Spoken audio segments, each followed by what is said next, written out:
আসসালামু আলাইকুম এভরিওয়ান, কেমন আছেন সবাই? নতুন আরেকটি ব্লগে আপনাদের সবাইকে আমার চ্যানেলে আবার ওয়েলকাম।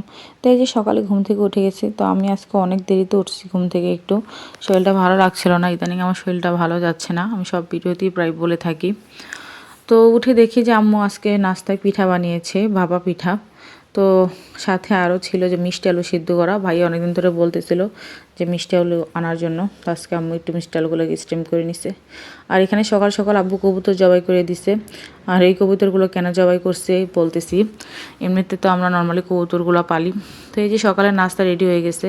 তো এখানে খেজুর ছিল, দেন ভাপা পিঠা ছিল, একটু কেটে নিচ্ছি যেহেতু পিঠাগুলো একটু বড় বড় ছিল, সাথে স্টিম করা মিষ্টি আলু। আজকে আমাদের সকালের নাস্তা সকলের এগুলাই ছিল। আর ডিম সিদ্ধ করে নিচ্ছি, তো আমি একটু গোলমরিচ আর লবণ দিয়ে নিছি ডিমের উপর, দেন খাচ্ছিলাম। এমনিতে খেতে ভালো লাগতেছিল না।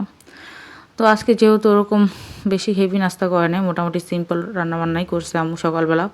যেহেতু সবসময় হেভি টাইপ করে, তো আজকে আম্মু বলে একটু সিম্পল রান্নাবান্না করে।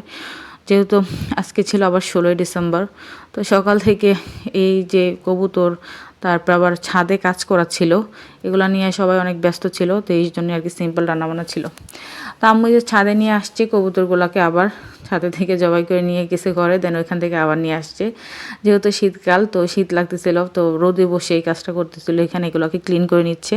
তো আম্মুর সাথে আবার শাহিরও আসছে, সেও বলতেছে সেও পরিষ্কার করবে।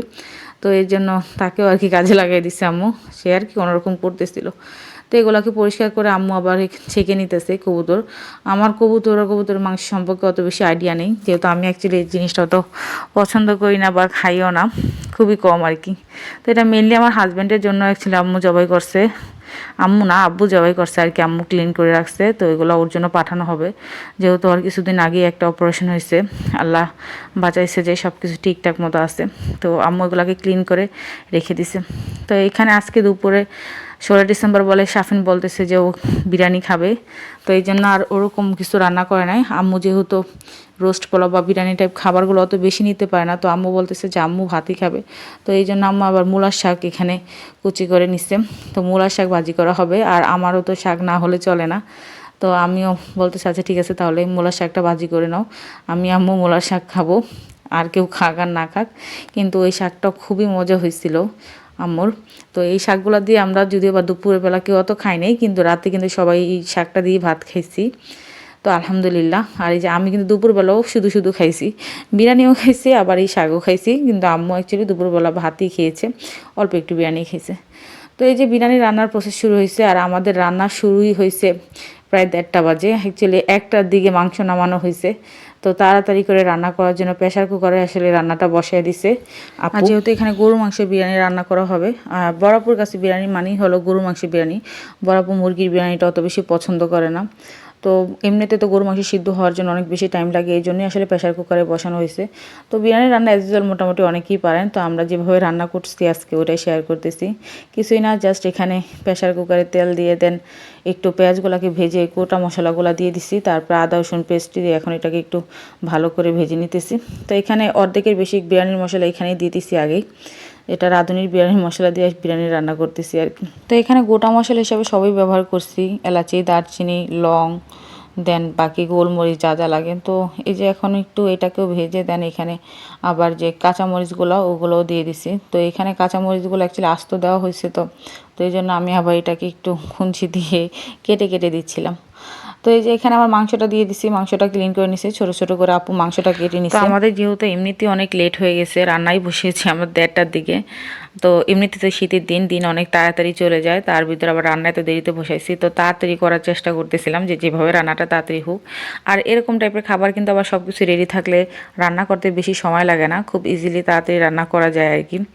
তো আমাদের মাংস নামাতে আসলে লেট হয়ে গেছে, আসলে এই যে বাসায় বললাম যে অন্য অন্য কাজ হচ্ছে, বিশেষ করে ছাদে আবার মিস্ত্রি নিছে, তো এই জন্য আসলে বেশি লেট হয়ে গেছে। মানে আম্মু বলতেছিল আব্বুকে নামাতে, আপু ভাবছে আম্মু নামাবে মাংস, যার কারণে বেশি লেট হয়ে গেছে।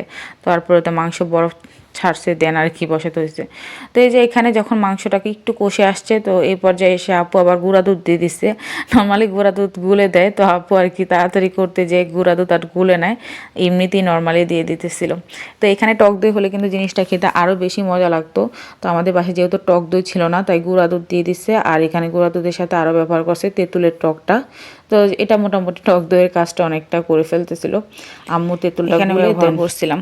তো এটা দিয়ে আপু আবার একটু ভালো করে নেড়েচেড়ে নিচ্ছিল আর একটু কষিয়ে নিচ্ছে।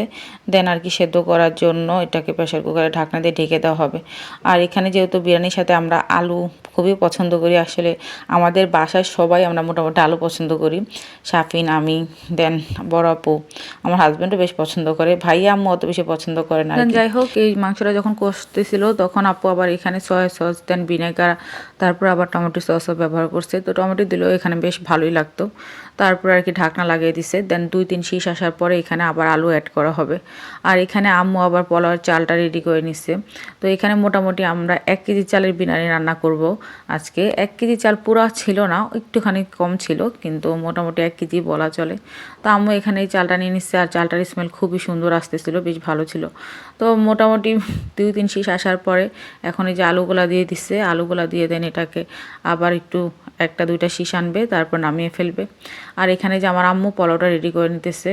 তো এখানে আম্মু তেলের ভিতরে আগে পেঁয়াজটাকে একটু ভেজে বেরেস্তা করে নিতেছে, দেন হালকা একটু আদা আর রসুন পেস্ট ব্যবহার করছে। আর আমার আম্মু আর আমার শাশুড়ি মানে পোলাও জিনিসটা খুবই সুন্দর রান্না করে, তাদের পোলাও খুবই ঝরঝরা হয় আর খেতেও খুবই ভালো হয়, পারফেক্টলি হয়। আমার শাশুড়ি তো তেল অনেক কম দিয়ে পোলাও রান্না করে, কিন্তু খুবই মজা হয়, একেবারে ঝরঝরা হয়। তো এখানে এই যে পোলাও চালের উপর গোটা মশলা, দেন লবণ, এগুলা মিক্স করে দিয়ে এখন চালটাকে ভাজবে। তো আমার আম্মু প্লাস আমার শাশুড়ি দুজনেই বলে যে পোলাও চালটাকে নাকি যত ভালো করে ভাজা হয় তত সুন্দর নাকি হয়, পোলাওটা নাকি তত ঝরঝরা হয়, প্লাস তেলও কম লাগে। তো এই যে আম্মু এখানে অনেক ভালো করে অনেকক্ষণ সময় লাগিয়ে চালটাকে ভেজে নিচ্ছিল। আর এই চালটা মোটামুটি কুড়মুড়ে যখন হবে তখন এর ভিতরে গরম পানি ব্যবহার করবে। আর এটা তো আমরা সবাই জানি, মোটামুটি যতটুকু চাল তার থেকে ডাবল পরিমাণ গরম পানি দেওয়া হয়। তো এখানে 3-4টা কাঁচামরিচ আমি আবার একটু দিয়ে নিছি। আর এই কাঁচামরিচগুলো অ্যাকচুয়ালি অত ঝাল না, আবার এমনও না যে একেবারেই ঝাল নেই, মোটামুটি টাইপ ঝাল। তো এই যে এর ভিতরেই আপু এখন বিরিয়ানির যে মাংসটা ছিল ওইটাও দিয়ে দিতেছে একসাথেই। তারপরে যে বাকি যে মশলাটা ছিল যেটুকু ব্যবহার করিনি ওইটা এই চাল আর মাংসের সাথে এই পর্যায়ে এখানে কিন্তু যে পানিটা ব্যবহার করছে ওইটাও গরম পানি ছিল, প্লাস যে বিরিয়ানির মাংসের যে ঝোলটা এটাও গরম ছিল। তো দুইটা মিলে ডাবল ছিল। আর বললামই তো আলুটা তো আগেই সিদ্ধ হয়েছিল। তো এটা এখন হতে কিন্তু বেশি টাইম লাগবে না। তো আমাদের রান্নাও কিন্তু তাড়াতাড়ি কমপ্লিট হয়ে গেছে। তো আমার দায়িত্ব পড়ছে একটাই, সেটা হলো সালাদ বানানো, কারণ বিরিয়ানি সব কিছু আম্মু আর আপু মিলিয়ে রান্না করছে। তো আমি যে বসে বসে সালাদ কাটছি সবগুলা একেবারে, এখানে শসা, টমেটো, পেঁয়াজ, দেন ধনিয়া পাতা, কাঁচামরিচ সব কিছু কেটে নিছি, সাথে লেবু। সাফিনকে অ্যাকচুয়ালি পাঠাইছিল টমেটো আনার জন্য, তো কি টমেটো নিয়ে আসছে টমেটোগুলা, যাই হোক যেহেতু এলাকার থেকে আনছে অত ভালো ছিল না, তারপরে কেটে নিছিলাম, সাথে মজও নিয়ে আসছিল। তো এই যে দেখেন আমাদের বিরিয়ানি রান্না হয়ে গেছে। আপু এখানে কমলা দেন বাদামও ব্যবহার করছিল। আলু বখরা হলে ভালো হতো, কিন্তু আলু বখরা যেহেতু ছিল না তো পরে এই জন্য আপু কমলাটা দিছে, খুব সুন্দর একটা স্মেল আসতেছিল। এভাবে আপনারা ট্রাই করে দেখতে পারেন, কমলাটাকে একটু ভেঙে দিলে ভালোই লাগবে। তো এই পর্যায়ে এসে আমি আবার লাস্টে যেহেতু আমাদের রান্নাবান্না শেষ, এখন সালাদটাকেও মেখে নিয়েছি, এখন সবাই মিলে আর কি খাবো। আর এরকম সালাদ মাখার বা সালাদ কাটার যে কাজটা এটা আমার খুবই ভালো লাগে, কারণ এটা কাটার সময় অনেকগুলো করে সালাদ খাওয়া যায় আর আমার সালাদ খেতে বেশ ভালো লাগে। এই যে তো এই বিরিয়ানিটাকে একটু কিছুক্ষণ দমে রাখছিল, মোটামুটি 5-10 মিনিটের মতো, এখন রান্না হয়ে গেছে। আর আলুগুলো কিন্তু বিরিয়ানি, তো এটাকে যদি আমরা বিরিয়ানি বলি কিন্তু এটাকে কিন্তু অনেকে তেহেরিও বলে। তো যাই হোক, কার কার এরকম বিরিয়ানি বা তেহেরি যে যেটাই বলেন না কেন পছন্দ অবশ্যই কমেন্ট করে কিন্তু জানাবেন। তো এখানে সাইরা বলতেছিল ওকে একটু সাজিয়ে দেওয়ার জন্য। তো যেহেতু অনেক লেট হয়ে গেছে, আসলে সবার খুবই ক্ষুধা লাগছে, 3টা বেজে গেছিলো প্রায়। তো এই জন্য ওর প্লেটটাই শুধু একটু গুছিয়ে দিলাম, সাজিয়ে গুছিয়ে, যেহেতু বাচ্চা মানুষ সেভাবে খেলে অ্যাকচুয়ালি খাবেও একটু আর দেখতেও সুন্দর লাগবে। তো আজকের মতো এতটুকুই। ভিডিওটি ভালো লাগলে একটি লাইক দিবেন আর কমেন্ট করে জানাবেন যে আপনাদের কেমন লেগেছে, কে কীভাবে কী কী করছেন 16 ডিসেম্বরে। আর যারা আমার চ্যানেলে নতুন আছেন তারা প্লিজ আমার চ্যানেলটি সাবস্ক্রাইব করে আমার সাথে থাকবেন। আল্লাহ হাফিজ, আসসালামু আলাইকুম, ভালো থাকবেন।